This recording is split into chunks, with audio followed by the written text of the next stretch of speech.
விநாயகபுரத்தில் உள்ள ராஜாராமின் குடிசை வீடு அதிகாலை 5 மணிக்கெல்லாம் பரபரப்பாகி விடுகிறது.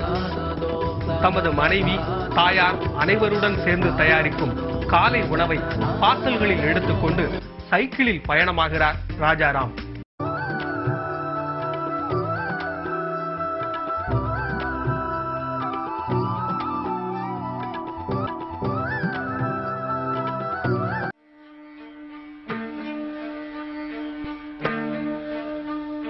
தெருவில் ஆங்காங்கே இருக்கும் மனநோயாளிகளுக்கு அவற்றை இலவசமாக வழங்கிக் கொண்டே செல்கிறார்.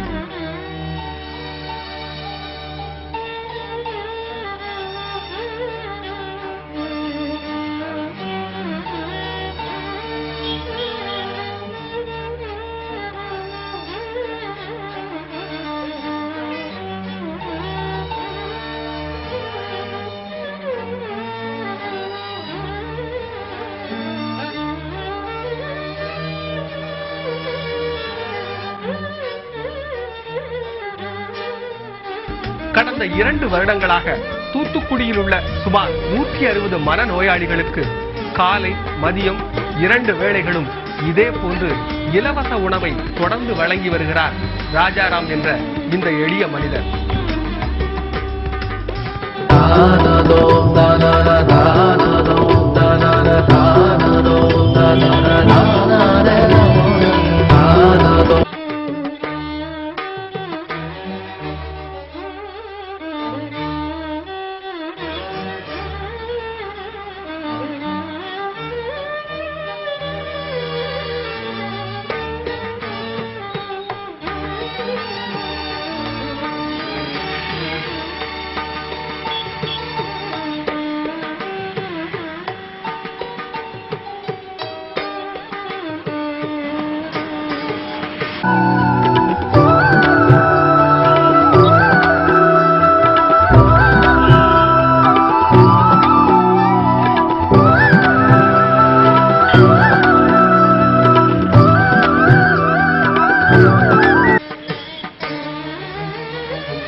நவீன வாழ்க்கையில் நுகர்வு வெறி, சுயநலம் போன்றவற்றின் வெப்பத்தால் கருகத் தொடங்கியிருக்கும் மனிதநேய மலர்கள் ராஜாராம் போன்ற பசுமையான தொண்டு உள்ளங்களால் மீண்டும் துளிர்க்கும் என்று நம்புவோம்.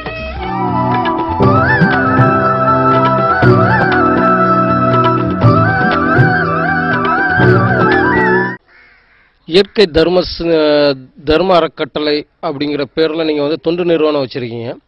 இந்த தொண்டு நிறுவனம் நம்முடைய திருமந்திர நகரில் எங்கே இருக்குது? இது சொந்த இடமா அல்லது வாடகை இடமா? சுந்தரவில்புரம் 7ஆம் நம்பரில் இந்த தொண்டு நிறுவனம் ஒரு முகவரியில் இயங்கி கொண்டிருக்குது. ஆக்சுவலாக இது அந்த ட்ரஸ்ட்டுக்கும் அது சொந்த இடம் கிடையாது, அது எனக்கும் சொந்த இடம் கிடையாது. ஒரு நல்ல தர்ம சிந்தனை உள்ளவர்கள் தற்காலிகமாக நாங்கள் பயன்படுத்திக் கொள்வதற்காக அது கொடுத்துருக்கிறாரு. அது ரொம்ப காலம் இந்த இடத்துக்கு கிட்டத்தட்ட நாங்கள் ஒரு 17 வருஷம் ஆயிட்டு, இந்த இடத்துல நாங்கள் இருந்து ஒரு 17 வருஷம் ஆயிட்டு. ஆனால் எங்களுடைய தர்ம காரியங்களுக்கு சொந்தமாக ஒரு இடங்கள் நாங்கள் இப்போ தேடிட்டு இருக்கிற முயற்சியில் அது ஒரு ஒன்று. எங்களுடைய தர்ம காரியங்கள் தொடர்ந்து இன்னும் பெரிய ஒரு விசாலமாக பண்ணணும்னா சொந்தமாக ஒரு இடம் கண்டிப்பாக